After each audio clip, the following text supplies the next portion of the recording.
Mes acolytes, la route de l'immigration a encore fait un victime. Un victime de trop. La mort de ce jeune Guinéen qui est mort en Algérie est devenue virale sur les réseaux sociaux et nous sommes obligés de parler. C'est le symbole d'un Afrique qui va mal. C'est le symbole de la jeunesse africaine en manque de repères. C'est le symbole d'une jeunesse africaine perdue. Combien de jeunes sont morts en tentant de traverser la Méditerranée, en tentant le désert? Combien de jeunes sont morts? C'est la jeunesse perdue. Une jeunesse qui souffre dans son âme et dans sa chair. Il est très facile de critiquer la jeunesse tant que tu ne vis pas leur réalité. Ça va mal. Aucune personne ne peut voir la mort et tenter. Ce qui veut dire que ce qu'il laisse derrière est pire que la mort. Ce qui veut dire que ce que la jeunesse africaine vit dans leur pays est pire que la mort. Ils préfèrent tenter la mort que de rester et subir la mort chez eux. Je ne sais pas si je me fais comprendre, mais il est très facile de critiquer les gens tant que vous ne vivez pas leur réalité. On va encore parler de nos gouvernements. Qu'est-ce que nos gouvernements font? Qu'est-ce qu'ils font?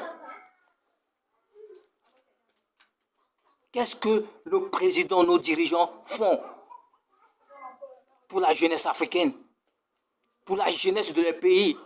On ne peut pas comprendre qu'un pays comme l'Afrique, un peuple comme l'Afrique doit souffrir. Immensément riche, mais les jeunes souffrent. Et quand vous remarquez bien les jeunes qui décident de partir, ce sont des gens qui ont appris un métier, ce sont des gens qui ont fait quelque chose de leur vie. Ils ont un métier sous la main. Mais quand ils finissent d'avoir leur métier, ils n'ont pas. Ça fait mal. Comment quelqu'un peut avoir son métier, mais il ne peut pas l'exercer dans son propre pays? Parce que les gens ont créé des clans. C'est ça le problème de l'Afrique. Tant que tu n'es pas avec eux, tu es contre eux et tu n'as pas le droit de vivre. Ils n'ont pas d'opportunité, les jeunes.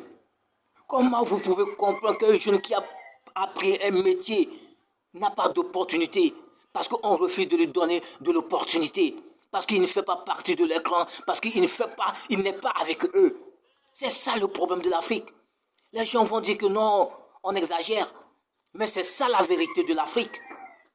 Comment vous pouvez comprendre qu'un maçon doit s'allier à des personnes, à un groupe, avant de trouver à manger, avant de trouver sa pitance?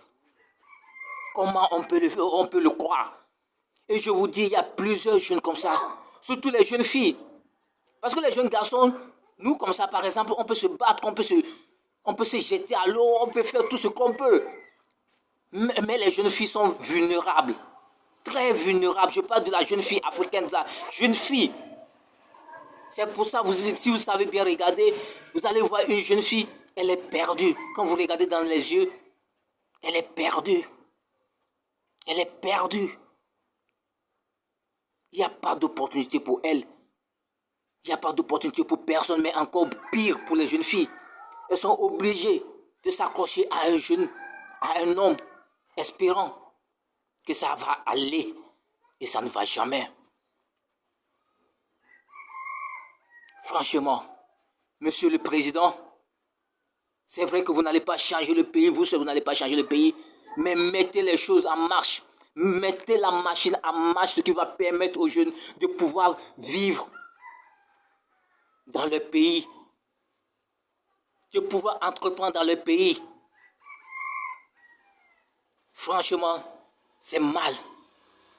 Ce jeune Guinéen qui est mort avait une famille, il avait des parents, il est parti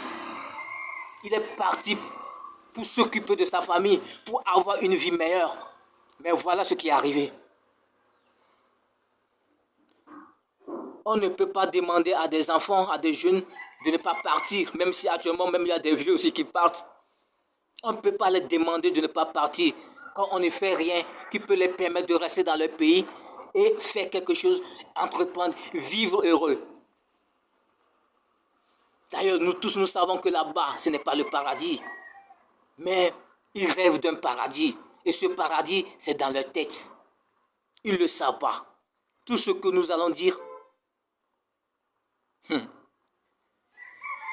plusieurs sont en train de partir à l'heure où nous sommes en train de parler. Je vous assure, parfois nous-mêmes, on a envie de partir. On a envie de quitter. Ne nous détrompons pas. Faites quelque chose. Faites quelque chose. C'est une supplication. C'est vraiment une supplication, messieurs les dirigeants. Faites quelque chose. Si vous ne voulez pas faire quelque chose, moi je demande à la jeunesse, ne partez pas. Restons dans nos pays et battons-nous. Restons dans nos pays et dénonçons. Les gens sont en train de dire que nous sommes en train de parler, toujours parler, bla bla bla bla bla. Nous allons parler jusqu'au jour où ça change.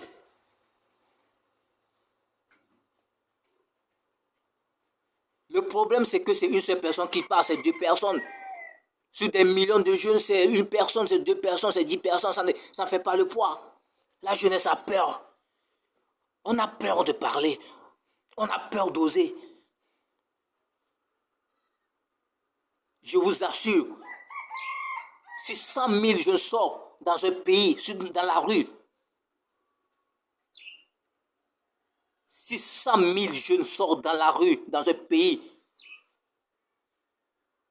avec un régime dictateur, ils vont faire partir le dictateur. Mais qui va oser, qui va commencer? Le jeune, il est mort. On va parler. Dans 2 jours, on va l'oublier.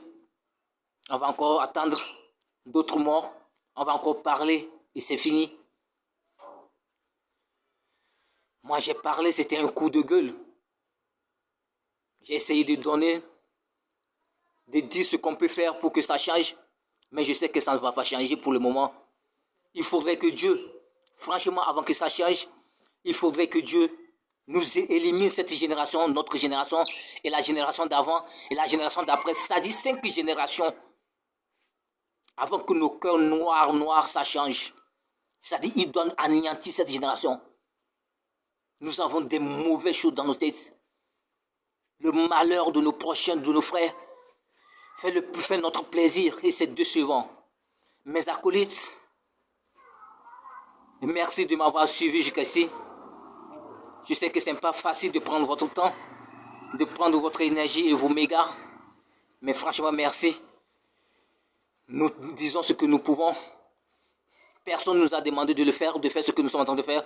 C'est nous-mêmes qui avons décidé et on va le faire jusqu'à la gare. C'est toujours votre humble serviteur, Sergent Bilor Doré. Vous n'ignorez rien. C'est votre humble serviteur. Et c'est avec plaisir